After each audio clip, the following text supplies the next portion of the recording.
Broadcasting live. It's America's longest running talk show on computers. It's Computer America, bringing you the biggest names in technology with guest interviews, new products, and your emails. Listen live at computeramerica.com on any device around the world.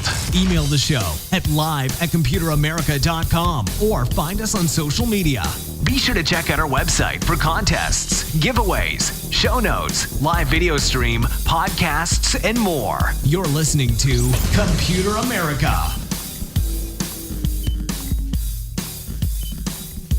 Hello and welcome into the Computer America Show. We are the nation's longest running, nationally syndicated radio talk show on computers and technology. Thank you for joining us. I'm your host, Ben Crossman, and hey, welcome into today's program, where today, now normally, if everything goes as planned, today would be our all Linux program with Marcel Gagne.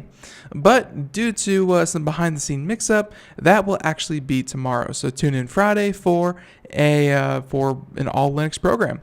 Now, so definitely look forward to that. But we aren't going to leave you high and dry today, where today on the show, we will be doing computer and technology news, which is actually a bit fortuitous because Amazon, in their infinite wisdom, didn't feel like telling any members of the press that today was going to be a surprise, and I guess it wouldn't be a surprise, but today is a surprise hardware reveal for Amazon. Now, they showed off a bunch of new hardware and updates to their existing products, so definitely looking forward to talking about that, as well as a bunch of other articles.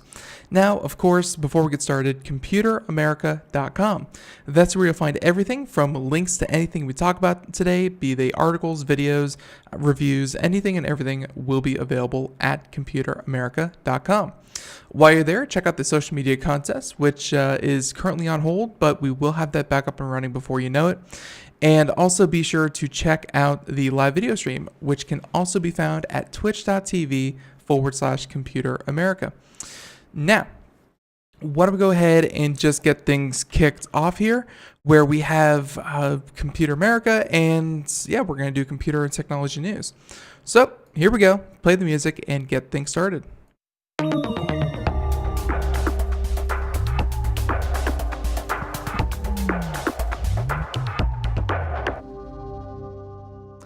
Now, our first story, we are going to go ahead and do just a quick overview and then some of the more interesting Amazon articles we're going to dig into. But this is an article by The Verge, and I think it did a really good job of kind of summarizing what was shown off today at the 1 p.m. event. Now, this is, of course, so this is, like I said, The Verge, where we will be talking about Chris Welch's article. And they said that they held a hardware event that was loaded with new product announcements, including a new Echo speaker, as well as new Echo Show, and even, yes, a microwave. If you're wondering where Amazon Alexa was heading next, I bet you didn't think microwave, but here we are. The first one that he kind of covers here is the new Echo Dot. So the Echo Dot, for anyone unfamiliar, the Echo Dot is the entry-level, lowest price point smart speaker that you could kind of get in the Echo lineup. It didn't have a lot of the features that the Echo, like the base model would have, but the Echo Dot was pretty good for, nightstands or secondary places where you would keep your base station, quote unquote, kind of in a common area, living room, kitchen, what have you, and then you would kind of, spread the dots out and have those as kind of an access point to Alexa. Well, they updated it. They said that they went back to the drawing board with the new Echo Dot, and that the company says it features a larger 1.6-inch driver, is 70% louder, and the previous model, 70% louder than the previous model, and has a much clearer sound. It says that it retains both Bluetooth and aux port if you want to hook up a bigger speaker if you've already got one. And the new Echo Dot costs the same at about $50. So they kept the price point, updated it a bit, made it louder, I guess trying to patch up some of the negative reviews that the Dot had first come out with, because many people claim that It was very, it was a very tinny sounding, low quality speaker, but hey, it got a smart speaker into your household. So it looks like they tried to improve that just a little bit. The next one, and this was something I wasn't really expecting. Now, about a week ago, we did an article about BMW coming out with a smart speaker natively in your car. Your car was going to have a BMW voice assistant that would, that was not labeled Alexa or Google Home or anything. It was its own creation. And I thought, oh, wow, more and more car companies are going to start coming out with them. That might not be the best option nowadays, no offense to BMW, because if you have a smart speaker that already has so many different features and so many integrations, maybe they would not be so enticed into supporting your new digital assistant as opposed to having Amazon Alexa Echo in your car. Hence the Echo Auto. Amazon says that it built the portable device for taking Alexa on the road. The Echo Auto will be available to start on an invite basis for $25 before expanding to all customers and jumping in price to about $50. So entry level or the initial price $25, and then the regular retail will be $50. The Echo Auto connects the Alexa through your phone and plays over your car speakers. It features 8 microphones, and the company says that it can make out your voice even over road noise and music. You can do all the usual Alexa commands, and when you ask for directions, the Echo Auto will send you Google Maps, Apple Maps or Waze, or however you prefer your navigation. Now,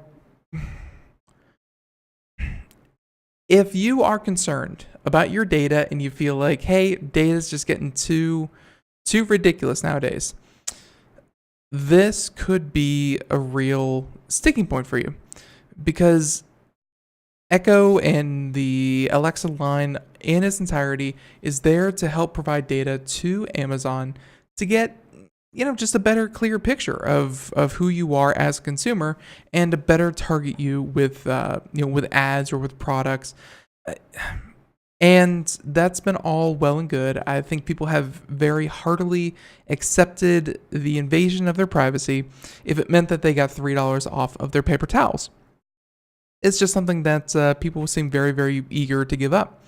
Now, when you throw in the Echo Auto, because it's going to connect to your phone, it's going to be able to track you to a T. It's going to be able to send information back to Amazon about where you drive, how often you drive, where's your home, where's your work, blah, blah, blah.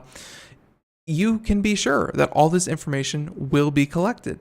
It's just a matter of, hey, do we really care that Amazon knows where I work? Or do they really care that I drive to the park every Saturday? And hey, strong feeling? Probably not. Most of you out there will not really mind that, as long as you can have your car become a glorified smart speaker. But it shows that Amazon is not satisfied with just knowing your information about your home and your buying habits and what and how you use the device at home. No, they want to make sure that even though they don't produce, even though Amazon doesn't produce their own smartphone, even though Amazon doesn't produce their own computers or anything like that, they want to be everywhere. They want to be everywhere, and they want to monitor you continuously. And I say monitor not as a weird dystopian type system, although it could very quickly turn into that, but monitor you as as an individual. Try to see what you want, what you need, and how better they can provide that service for you. So there's that one. And of course, we're going to go ahead and skip on over to the next one, where we just finished talking about the Echo Auto. Amazon is not satisfied with only being in your home. They want to be there, but they also want to be all over your home. Do not do not think twice about that. They definitely want to stay there. And that shows with the Echo Input.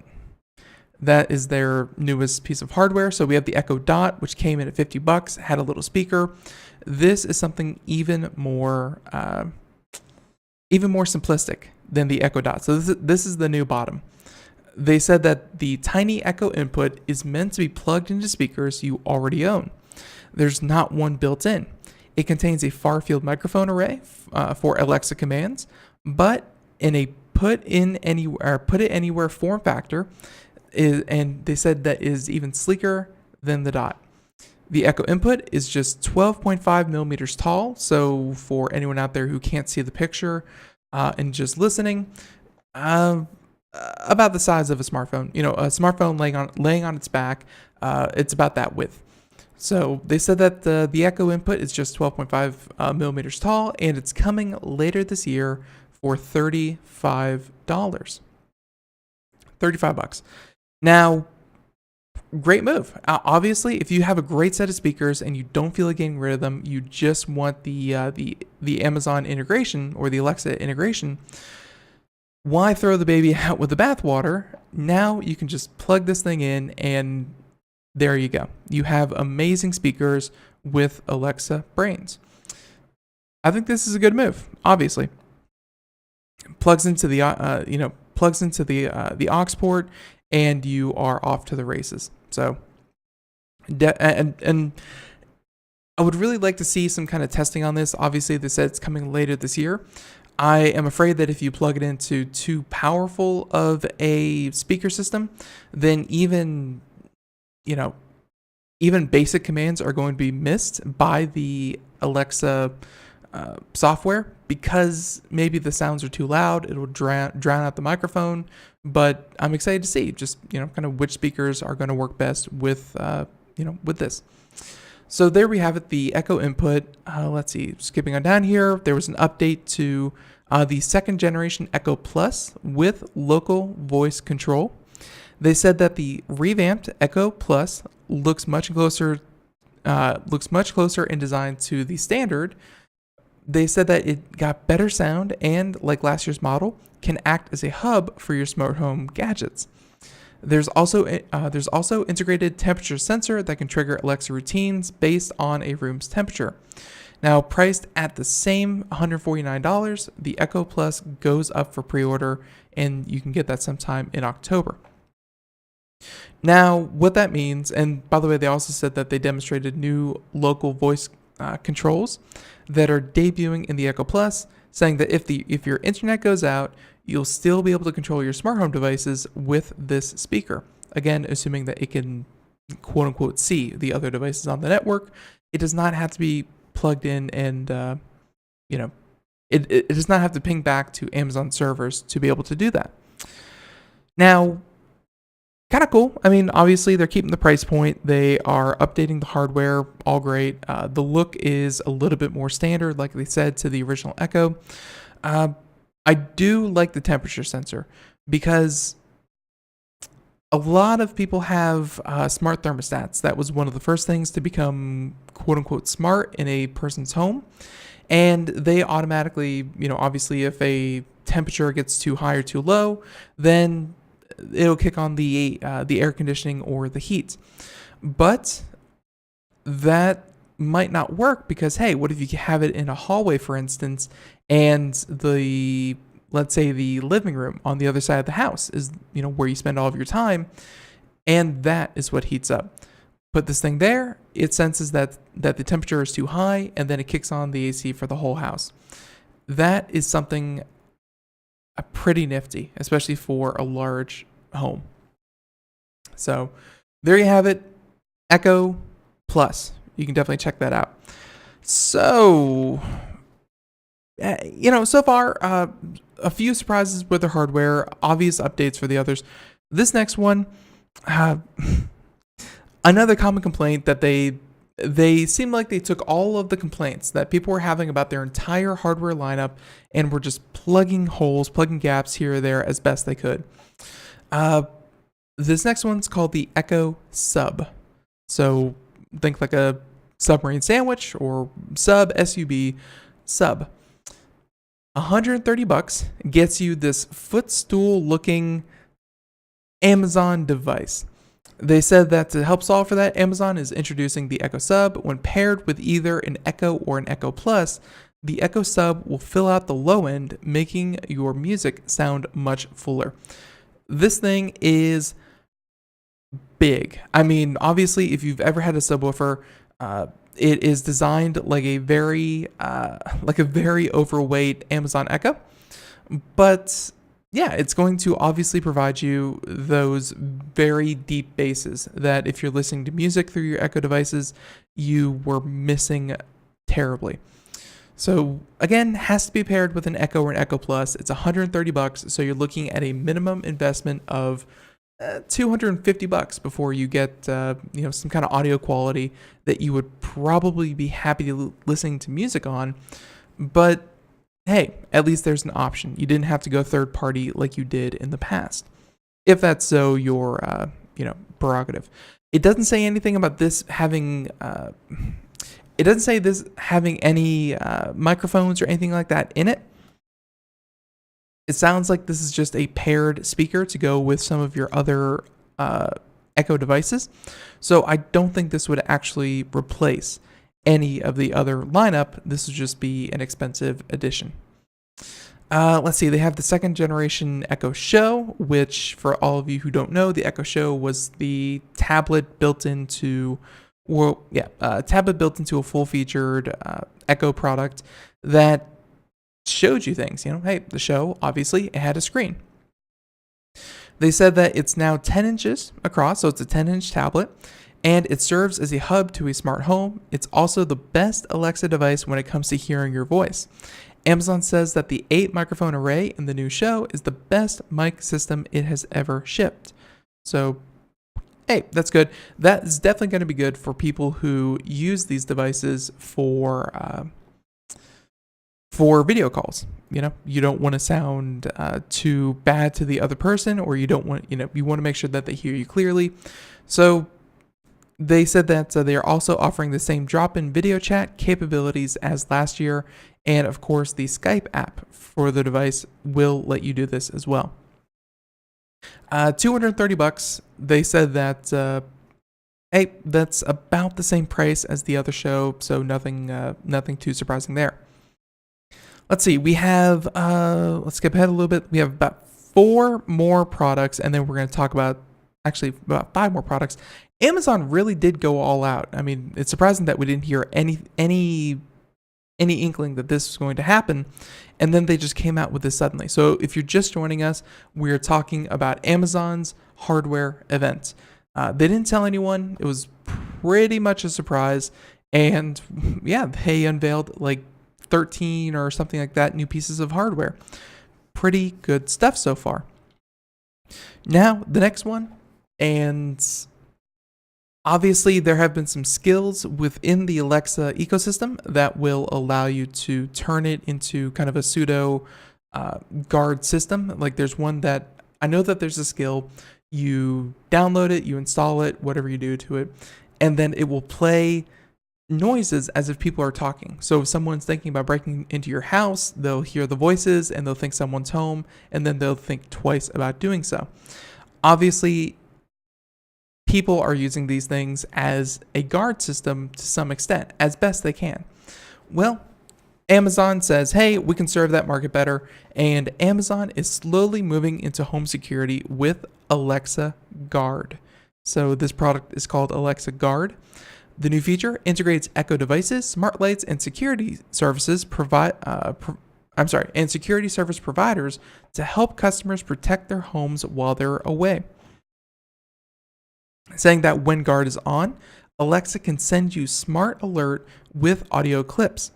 And smart alerts with audio clips when specific sounds are detected, including breaking glass or smoke or carbon monoxide alarms.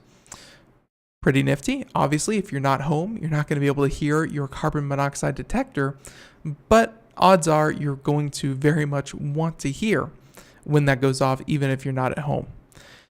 There's also another setting where you can say, Alexa, I'm leaving, and Alexa will let you know if Echo devices detect an unusual sound. Now, if this is like any other security system out there. An unusual sound, quote unquote, again, can be breaking glass or smoke or carbon monoxide detectors, but an unusual sound can also be a person, could also be someone, talking or walking around. Those unusual sounds can be clipped and again sent to your smartphone all automatically.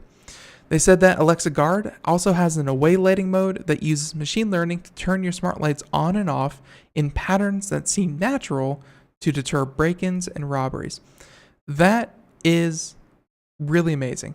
Obviously, if you are leaving town for a week and your house sits, eerily silent and no lights come on for a whole week, people are going to get the idea that, hey, I can break into that. No one's been home for days. I can definitely get away with this.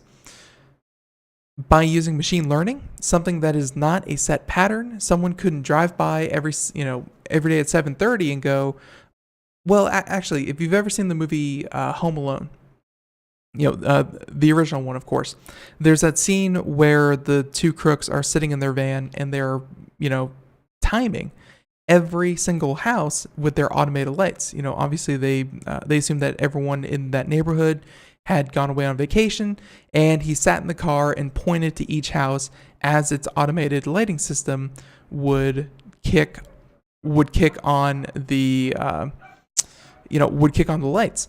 And that's what they're hoping to avoid. They're hoping, so that maybe the lights come on at 7:35 instead of strictly 7, or they come on at 8 instead of 7. It's to give it a bit of variance. Now, of course, let's see. So that's Alexa Guard. Very, very cool. I hope to see that really fleshed out. Maybe give it some cameras or the like. This next one, Amazon Basics Microwave. Amazon's own Amazon Basics brand. So the Amazon Basics brand, that's their attempt to, all the data that they've been collecting that you purchase, all that stuff, including paper towels or cans of soup or whatever. Amazon knows what people most often visit Amazon for. Now they come out with the Amazon Basics with all of your data, provide you with that product and cut out the middleman, and hopefully make a little bit more money on the side. Now that same brand is going to get into hardware. And what else other than a microwave? Where the kit includes a Wi-Fi and Bluetooth LE module that contains software written and managed by Amazon that automatically and securely connects to Amazon Managed Cloud Services. And they said that the article asked the very basic question: how does this make my kitchen appliance better? Question mark. The Amazon Basics microwave includes dozens of quick cook voice presets, so you can cook just by asking Alexa to obviously cook something. They said that there's a built-in Ask Alexa button that you can press, or of course avoid if you never want to talk to Alexa, and say simple commands like 2 minutes and 30 seconds on medium. And of course, they said that can speed up the process. So if you can give it a very natural sounding command and it can then follow through with that, you can see where that would be a plus. The microwave costs about $60 when it ships later this year, and of course, pre-order starting. But just another device that, and I definitely do enjoy the fact that, you have to press a button, Alexa's not always listening, and even on top of that, even if even if the internet connection went down, that doesn't mean that your microwave suddenly stops being a microwave. It continues to do its job. I definitely like that a lot. Now, from microwave, you can start to see where, well, maybe that's an appliance and that's all well and good. Wall clock. Wall clocks have been around. They're still utilized. They are as low tech as something can get. As far as, that still needs a battery. It has a simple timekeeping device inside of it. You put a couple of AA's in it, and you never touch it again until you realize it's dead, and you have to get up on the ladder and change it all over again every couple of years. Hey, it happens. Now, the Echo wall clock is here, so maybe that changes. Let's see if, and again, to be clear, Echo wall clock. So it's not just Amazon providing a wall clock, but this is an Echo connected. They said that it connects to your Echo speakers over Bluetooth. And the big pitch here is that you can set timers, alarms, and change time using your voice and Alexa commands. So maybe good for common areas, maybe good for maybe if you have this thing set up in your family room and you have a timer set for something, maybe you're cooking, and you say set a timer for 30 minutes. With this wall clock up on the wall, it will then flash the wall clock to show that, hey, your 30 minutes is up, as opposed to shouting at you over the speakers. Obviously they're really branching out here. They're really seeing what's going to stick. Obviously, if the Echo wall clock is not something that catches on, no real loss to the company, and they're going to discontinue it. But it shows that they're willing to innovate. They're willing to try different things and new things. Let's see. The next one, Amazon goes after Sonos with an improved multi-room audio and Echo Link amp. Sonos and Amazon are partners of sorts. Alexa is the voice assistant of Sonos One and Sonos Beam. But today, Amazon made clear that it wants to make its own multi-room audio functionality much more powerful. They said that the third-party speakers with Alexa will soon be able to be grouped up with whole home setup, much like the Echo speakers can today. So, like I said about the, about some of the other features, it shows that it shows that Amazon is more than willing to see what is working, what are people really gravitating towards, and then they will produce it on their own. So whatever partnership that Amazon seems to be having right now, they're undoubtedly going to be in talks with one another to make sure that, hey, we can do it ourselves. We don't have to pay other people like Sonos to make these whole home links. Very, very simple. Now, let's see. Let's go ahead and skip on over. Fire TV recast brings over-the-air channels to Fire TV.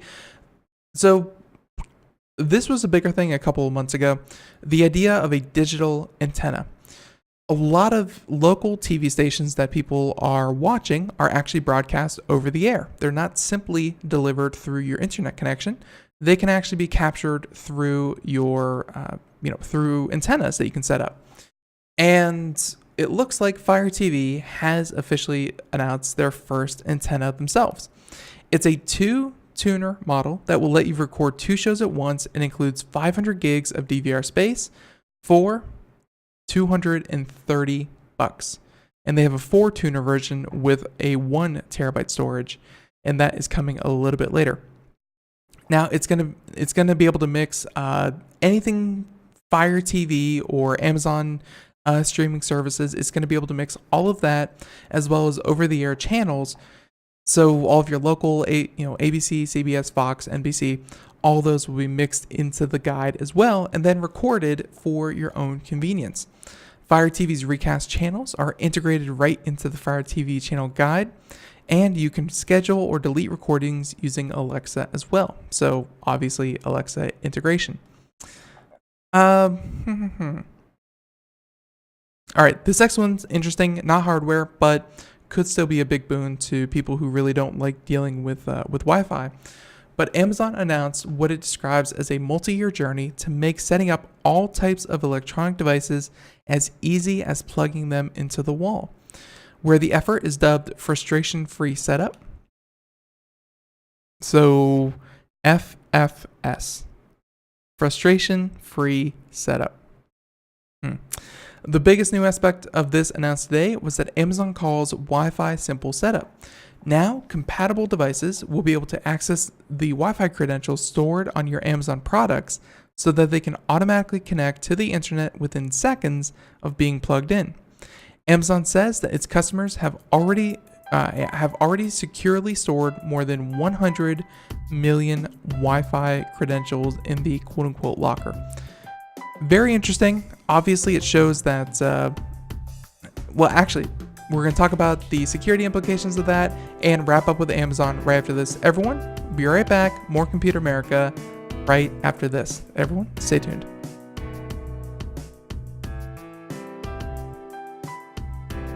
Greece is cheap. But the airfare costs a fortune. Paris? Not much closer, and again, airfare... What about Puerto Vallarta? Let's face it, flying anywhere is just too expensive. Wait, what's this? Low-cost airlines. With one call to low-cost airlines, you'll drastically slash your travel costs. We're talking insanely low airline prices to any of your favorite destinations. Where would you like to go? London, Rome, Costa Rica, Australia? Wow, that's cheap. So why wait? Call now to learn how crazy cheap it is to fly anywhere in the U.S. or international. Our prices are so low, we can't publish them. The only way to get them is to call to instantly hear the most amazing best deals on airline travel. It's that easy. So call now and start packing. 800-215-4461.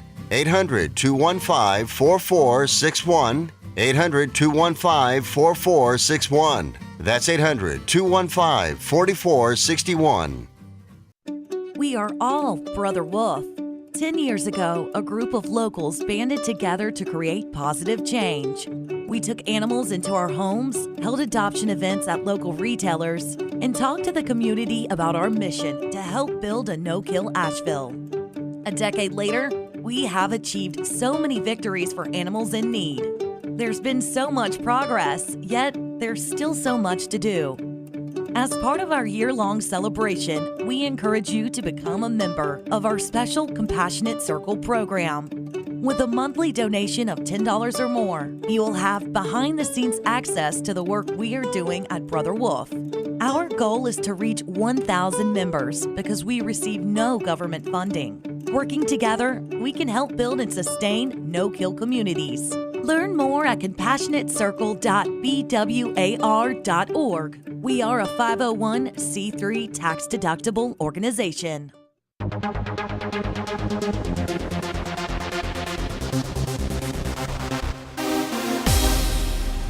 And welcome back to the Computer America Show. It is 32 minutes past the hour as we continue on here. And we are, the first half of the show, I won't lie, dominated entirely by Amazon.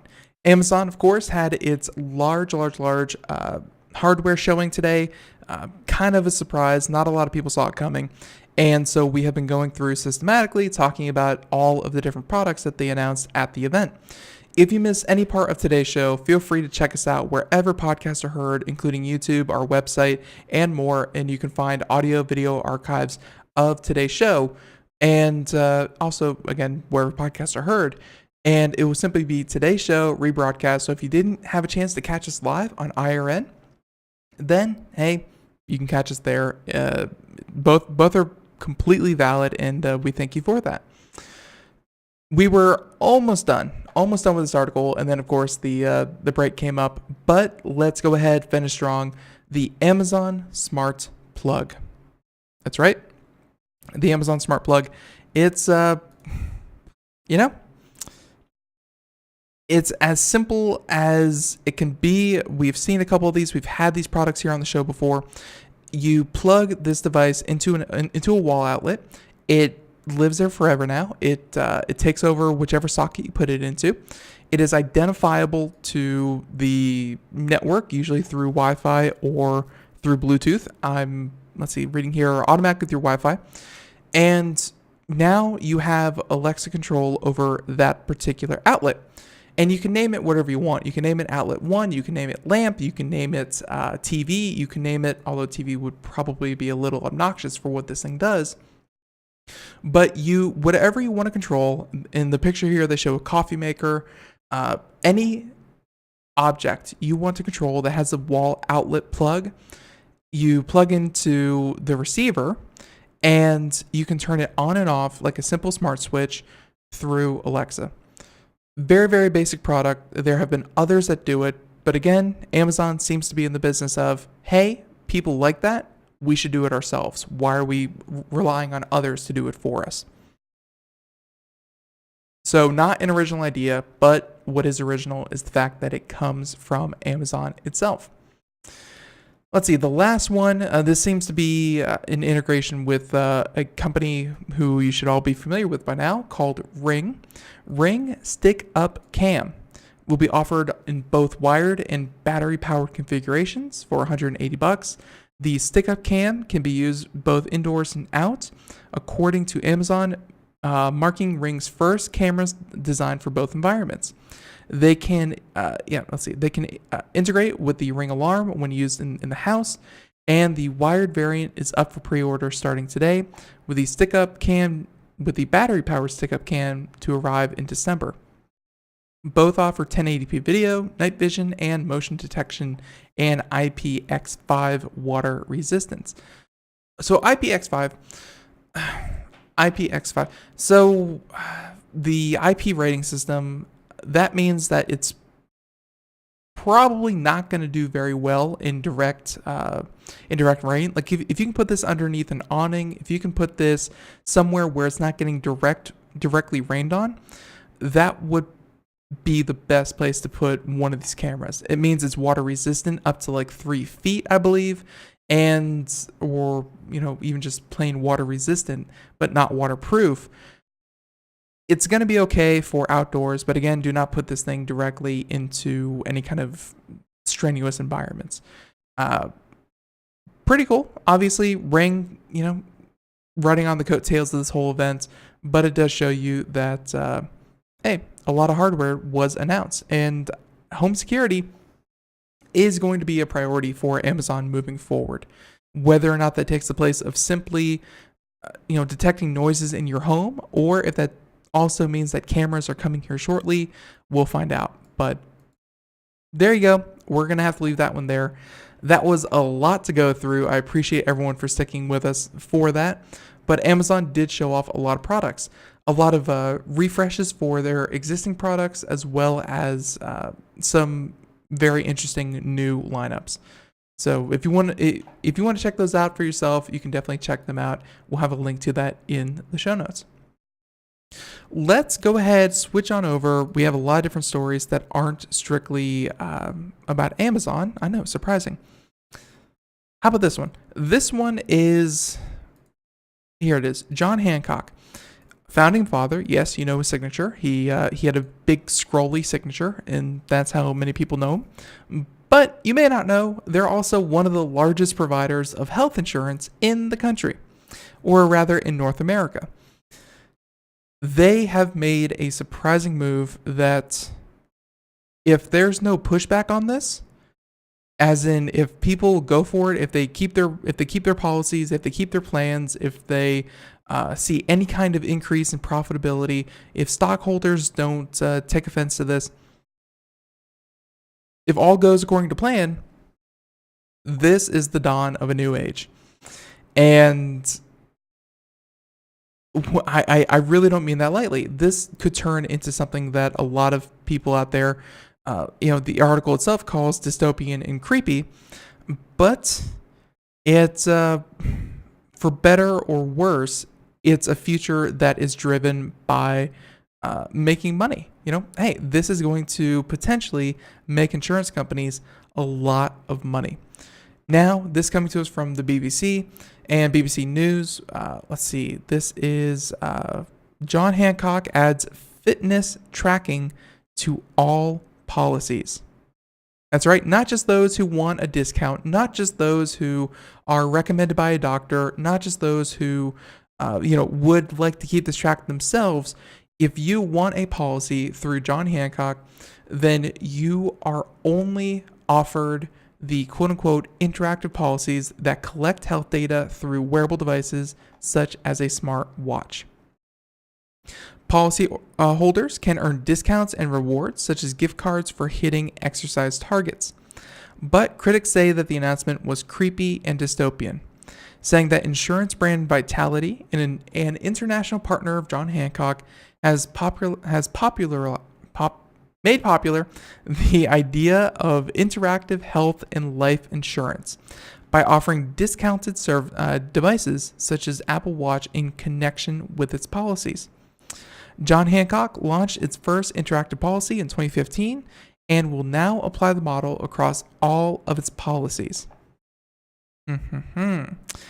Activity tracking devices such as the Apple Watch and Fitbit can record how much exercise somebody is doing and can be used to log dietary choices. Yes, chatter, more data collection. And not just more data collection, because we're going to start seeing, right now it's a discount, it's an incentive, and hey, obviously if it wasn't working, companies don't want to make less money. If this wasn't good for the bottom line, they would not be pushing this idea. Now, it's incentives today, but tomorrow, what happens when they decide that everyone not using a fitness tracker, they're costing us more money than people that we can accurately foresee any kind of disabilities, any kind of physical, we can see their physical condition, and we can see what's going to happen down the road. What if it costs more money to not wear a fitness tracker? Do you pay extra money to not have to wear one of these, or what happens? Obviously, there's a lot of ways that they could take this, but hey, it's and of course, let's see, military snowflakes. Then people being denied insurance. That's right. I mean, they can't harm you for pre-existing conditions, but saying that, hey, you did not meet your fitness goal for the third year in a row, you are highly at risk for diabetes or any other kind of weight-related diseases, and it's going to cost a lot of money to insure you as someone who, we kind of have warned you about these conditions that you could develop, and you are not taking the proper steps that we feel to mitigate this. We will drop your insurance. And that's something that they can definitely call out. Now, they said that, but privacy advocates have warned insurers could use tracking data to punish customers who fail to meet targets, saying that naturally, the American dystopian surveillance state will combine insurance with fat shaming. And he said that, however, the insurance industry says it's tightly regulated and must be able to justify rate increases or policy changes. But that's the thing. They have to justify rate increases. What if they can collect all the data from these interactive insurance policies and say, here's how we justify raising Ben's rate? Because Ben walks less than, let's say, 6,000 steps a day. That is far less than the American Academy of Health or whatever, dictates how many steps you need to take. That's well less than what is recommended for someone his age or his weight. We have to raise his insurance rates because he's not taking care of himself. That is really, with all the data that they can collect through these fitness devices, that's a very easy thing to justify to policymakers for the rate increase. And of course, everyone else who is currently meeting their goals, quote unquote, those discounts are going to go away, and you're still going to be paying the same price, whereas they can make even more money by providing less insurance to those who are, of course, quote unquote, drained to the system. Let's see, we see your location was at McDonald's, your rate have increased by 150%. Yeah, and really, what prevents them from even saying, hey, we noticed that you go out to eat at a certain location, or let's say you are tracking what you're eating, and they determine that your diet is not the best diet for you. Let's say you're diabetic and you're tracking your food as you should be, but your macros are not in line with a diabetic lifestyle. Are they going to use that data against you? Are they going to claim that because you knew you were diabetic, you knew that you were at risk, and you still ate those, let's say, donuts, because donuts are amazing, are they going to discount you for that? Now, obviously, these are what-if scenarios, but they are not very far-fetched what-if scenarios. It's data collection that can be used against you to justify whatever policy these insurance companies want to make. And like I said before, companies are not in the business of making less money. If mandating fitness trackers wasn't going to make them money, they wouldn't do it. But here we are, and here they go. Now, obviously, we're gonna have to see, kind of how others react to this. Like I said, this could definitely backfire if people turn away from this insurance company. Then, hey, obviously, that's not the way the market would dictate it. But as far as profits go, this would undoubtedly be a good thing. There you have it. So today, John Hancock, the health insurance provider, the health and life insurance provider, and hey, I was just talking about health there. What about life insurance? What if they decide that they aren't going to pay out on a policy, or they're not going to pay a full amount on someone's life insurance because they died due to heart attack or stroke? And they can go back over the past 5 years and say, look at this person's diet. They ate a lot of red meat. That was certainly a contributing factor, and we don't feel we need to pay the full amount on someone's life insurance because they did this to themselves. All possibilities. Something that you really, really, really have to keep track of, and unfortunately, like many things in tech, they say that they're well regulated, but I highly doubt that regulation has kept up with the speed of which technology advances. So there you have it. I thought that was a very different kind of article, and definitely wanted to bring that to your attention. How about, let's see, and when I stall for time like this, it's because I'm kind of flipping through all the different stories. A lot of stories had to do with today's Amazon announcements. How about something lighthearted? How about something that we are not going to be upset about because, hey, who can be upset about this? This is pretty cool. Sometimes science and space kind of get into the show here. We definitely like that. And a reference to Star Trek never goes unappreciated here. But scientists find a quote-unquote super Earth in star system from Star Trek.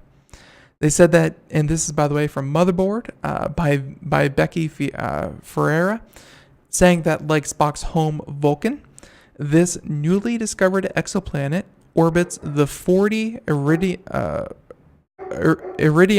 triple star system. 40 Iridiani triple star system. Saying that in a wonderful example of truth validating fiction, the Star Trek imagined as the star system imagined as the location of Vulcan, Spock's home world in Star Trek, has a planet orbiting it in real life. A team of scientists spotted the exoplanet, which is about twice the size of Earth, as part of the Dharma Planet Survey. And that was led by the University of Florida astronomer G. It orbits HD 26965. Ah, yes, the illustrious HD 26965, more popularly known as 40 Iridiani, a triple star system 16 light years away from the sun. So, hey, next door neighbor. If we needed to borrow an intergalactic cup of sugar, I guess this wouldn't be too far to go. Now, again, a triple star system. Can't be many of those out there. Made up of a sun scale orange dwarf, a white dwarf, and a red dwarf, the system was selected to be the Vulcan sun after Star Trek creator Gene Roddenberry consulted with astronomer Sally, with astronomers obviously for the show, about the best location for the fictional planet, saying that an intelligent civilization could have evolved over the eons on a planet circling 40 Iridian, or 40 Iridiani. I have no idea why I have trouble with that. And they said that the 3 stars would gleam brilliantly in the Vulcan sky. They added the real-life exoplanet, which again known as HD 26965b, is especially tantalizing because it orbits just within the habitable zone of its star, meaning that it is theoretically possible to have liquid water. And liquid water, as we all know, is a key component to life as we know it. And let's see. All right, so multiple stars are pretty common, but hey, triple star system, still pretty cool. However, they said it's unlikely that the super Earth hosts a rich civilization of logical humanoids, so Vulcans. They said that the exoplanet has a short year of about 39 to 44 days. So it orbits its star every 39 to 44 days. That is screamingly fast. Probably not good. They said that it's probably tidally locked to its host star, which means that the same side of the planet is always facing the sun, so that the star flesh face would likely be too hot to host life on the surface. It's possible, of course, that the dark side could be a bit more hospitable. There you have it. They said that G and his colleagues want to conduct more telescopic studies to get a better sense of what the planet would be like, saying that we plan to obtain more follow-up observations and at different observatories to hopefully extract more information about this planet and its environment. Since this is the closest sun-like star with a known planet, it offers a big advantage to obtain more signals than other more distant planet. And likewise, the project that identified this planet, it was designed to search for terrestrial planets around 150 sun-like stars within 100 light years of our own solar system. More candidates have already been shown up in our data, and once we confirm these signals are real, we will publish more discoveries.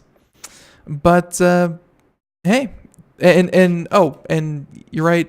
Ford, of course, very, very knowledgeable about space and stuff, saying that being so close to the star means a lot more radiation, or that the dark side would be frozen or at least very cold. And yes, tidally locked means that you would have one side that is just scorched and irradiated and very, very inhospitable.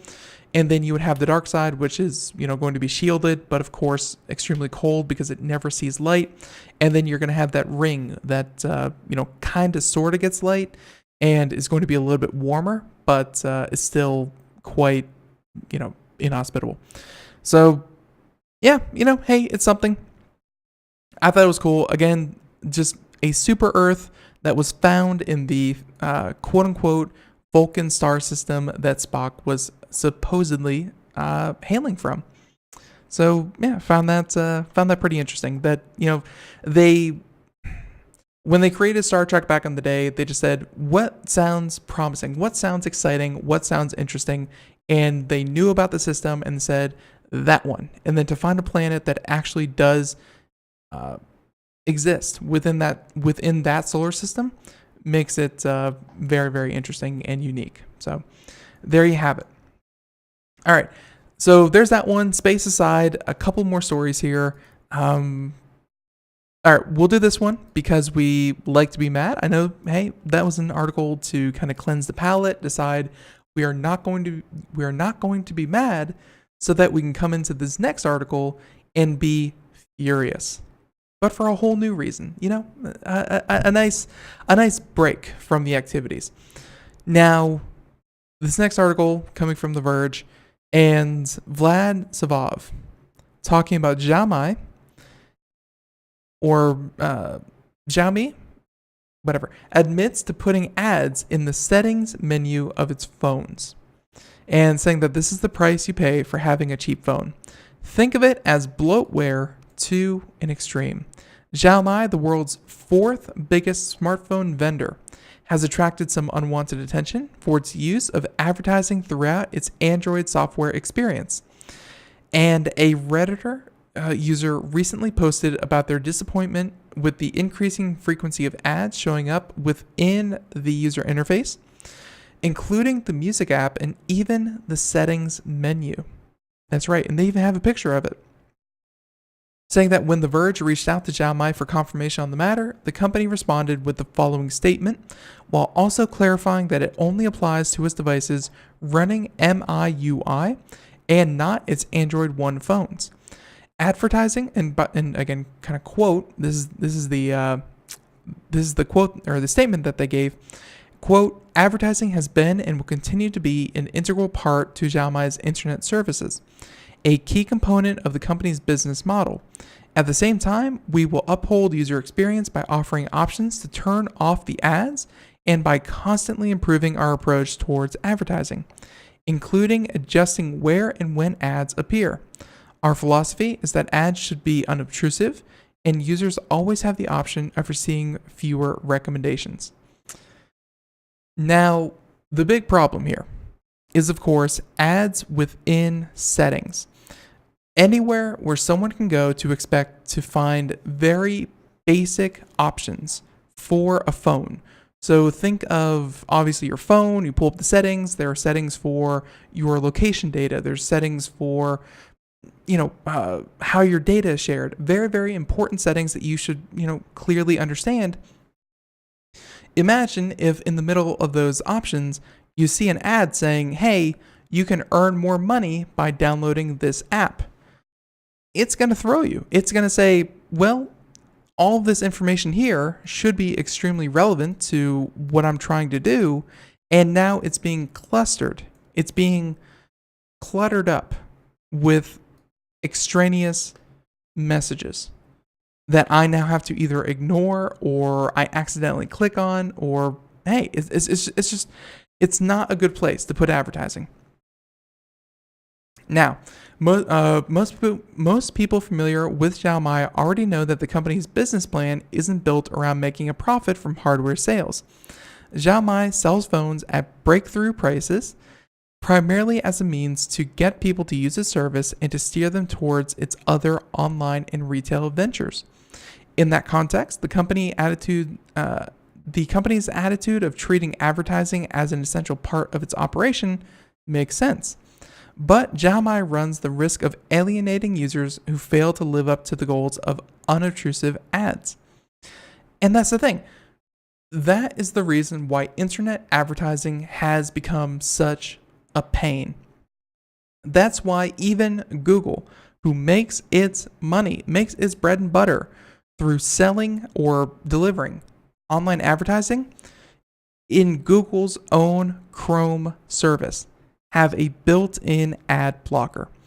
Because ads have gotten to the point where maybe it wasn't a banner ad here or there, maybe it was a couple of pop-ups, and that snowballed into trickery, into buttons not really being from the service, but rather buttons from the from companies who were trying to trick people into clicking on their ads accidentally, and all other kinds of just devious kind of practices with advertising that led to even advertisers saying, all right, there's a problem.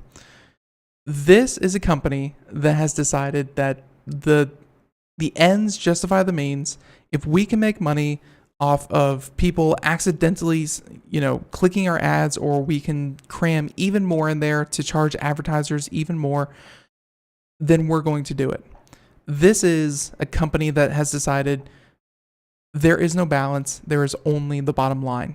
And customers will put up with anything as long as we can deliver them a cheap phone, even if it means that they are paying for that phone long after they actually stop paying for it.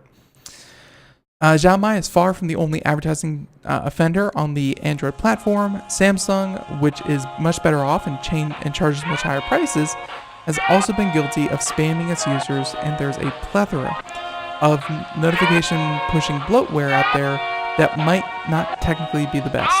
So we're going to leave that there, but suffice to say that in a lot of cases, you get what you pay for. And hopefully companies come around to the idea that not all advertising is strictly good advertising. It needs to be done in a balanced way. I'll stick with my old iPhone 4. That's right. And until iPhone does it, hey, iPhone's looking pretty good. Everyone out there, thank you for tuning into Computer America, and have a great day. Thank you so much. Be sure to tune in tomorrow for our All Linux show with Marcel Gagne, Cooking with Linux. We have a great show planned for you. Monday through Friday, 4 p.m. to 5 p.m. Eastern. And everyone, be safe, be good. Catch you here next time. Bye, everyone.